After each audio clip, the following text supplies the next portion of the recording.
New year, new equipment, review coming soon. In this box, I got a brand new driver. Can't tell you what brand it is, and I can't tell you how awesome it is. On a side note, we're gonna talk about today controlling your distances with your wedges.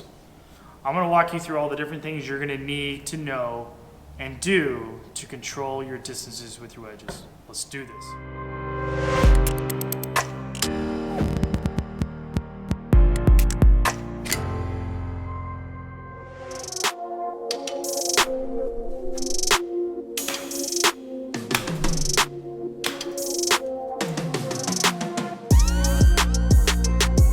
Cover wedges. Let's cover how to control distance and all the little components that come with being a good distance wedge player. It does come down to technique. You need some good technique, so we're not going to go so much in the technique side. We're just going to talk about the numbers and stuff you need to have good control with your wedges. So number one is controlling contact on the face. So if you're hitting it all over the face, toe, heel, low, high, you're going to struggle with ball speed because essentially what you're trying to control is ball speed.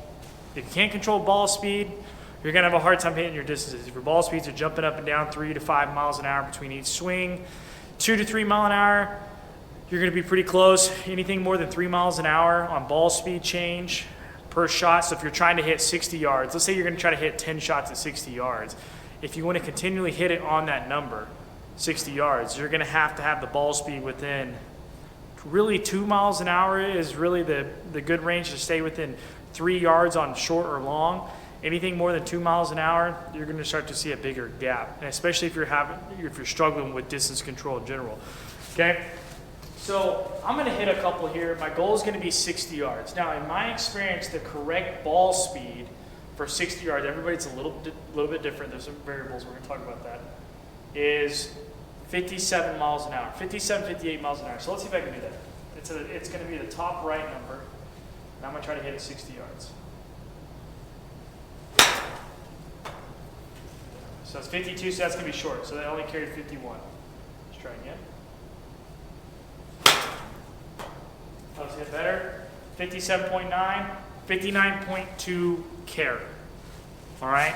So I want you to see that if I can hit it between 57 miles an hour, 58 miles an hour within those two, I'm going to carry it 60 yards. And if I can continually do that, okay? Now, how we control ball speed comes down to a few variables. Number one I mentioned was consistent contact on the face. The second is obviously club head speed, how fast you're swinging the club. The last one is dynamic loft. So dynamic loft is the angle of the face at impact. Just a fancy term for telling me what the angle is at impact. That's all it is. So if your face like this, if it's like this, the static loft of this club is 60 degrees, but what is it at impact? Now, why is that important to control? Well, think about it this way. If I throw a golf ball, let's say this is like a brick wall or like a concrete wall. If I throw the golf ball at this, at a wall that's straight up and down like most walls are, right? It's going to ricochet, have more energy coming back into me if I throw it at it.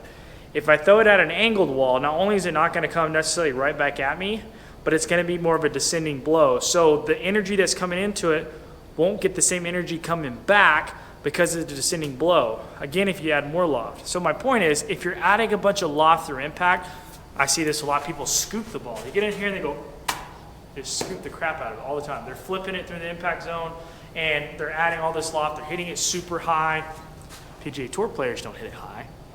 Okay, so they flight it really low. So you've got to flight it low. Okay, but to do that, you've got to control your dynamic loft. You've got to control how the shaft comes into impact. It can't be adding a bunch of loft through impact. Your ball speeds are going to change. So what you'll see, if you swing 60 miles an hour, and one time you're like this, and then you swing 60 miles an hour again, next time you're like this, you're not going to get the same ball speed. Okay? Now, what number we look at for consistency-wise to control that ball speed is a term called smash factor. Smash factor is ball speed divided by club head speed. It's how efficient was the hit. Okay? So my smash factor on that one was 0.95. That's what that number means. If I can consistently hit the same spot on the face with the same loft, I can control that smash factor, which in turn I can control ball speed. All right, so let's see if I can do it again. I swung 60 miles an hour with it on that. I swung 60 miles an hour on that one. 0.95 smash, 57 ball speed, 57.9. All right, here we go. Let's see if I can do it again.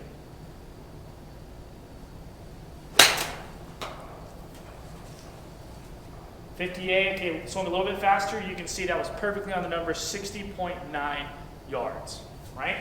So, same smash. So I hit the same spot on the face.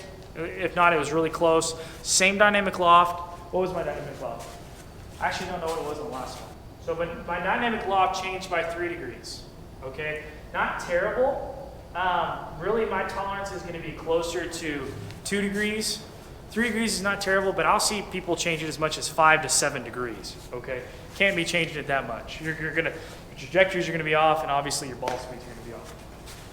All right, so the final thing I'll say to control your distance is making a clock system, controlling the length of your backswing, okay? How far do you take it back? So if I take the club back to here, this is my 60-yard miles an hour swing. Okay, so if I take the club back to here and I accelerate the same every single time, you have to accelerate the same speed every time. You can't accelerate softer one time and then faster another time. We'll get another video on that. Like I said, there's several things that come into being a good distance wedge player, but we have to control how fast we're swinging the club. So one thing that a lot of tour players do is they do a clock system. So like this goes 30, 40, 50, 60, 70, 80. They have how far they take it back. And essentially what they're controlling is club head speed. So now I'm gonna try to hit a 70-yard shot, okay? This 70-yard shot, I'm imagining my club head speed is gonna have to go up around 64, 65. I don't remember the ball speed number on this one. I just remembered it at 60. So let's see if I can get to 70 miles an hour, or 70 yards.